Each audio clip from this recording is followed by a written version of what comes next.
સલાબતપુરા વિસ્તારમાંથી પકડાયેલ મેફેડ્રોન ડ્રગ્સના ગુનામાં છેલ્લા 3 મહિનાથી નાસ્તા ફરતા આરોપીને ઝડપી પાડતી સુરત શહેર એસઓજીના પોલીસ ઇન્સ્પેક્ટર નાઓએ એસઓજીના પોલીસ માણસોને નાસ્તા ફરતા આરોપીઓ પકડી પાડવા સૂચના આપેલ હતી। જે સૂચના અનુસાર એસઓજીના પોલીસ માણસો નાસ્તા ફરતા આરોપીને પકડવા સારું એસઓજી સુરત શહેરની અલગ અલગ ટીમ બનાવવામાં આવેલ હતી। તે દરમિયાન એસઓજીના એએસઆઈ ચલુભાઈ મગનભાઈ તથા હેડ કોન્સ્ટેબલ રામજીભાઈ મોહનભાઈ નાઓને મળેલ બાતમી હકીકતના આધારે લાલગેટ પટની હોલ પાસેથી આરોપી અરબાઝ ઇસ્માઇલ શેખ ઉંમર વર્ષ 24 ધંધો નોકરી રહે ઘર નંબર 12/1642 શાહપુર લાલગેટ સુરત શહેર નાઓને ઝડપી પાડવામાં આવેલ છે।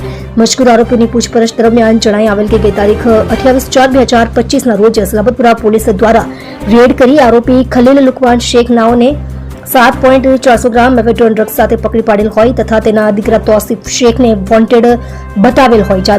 બાદમાં તોસીફ શેખ નાઓ પકડાઈ જતા તેને પોતાનું નામ લખાવેલ હોય પોતે નાસ્તો ફરતો રહેતો હોવાની હકીકત જણાઈ આવેલ।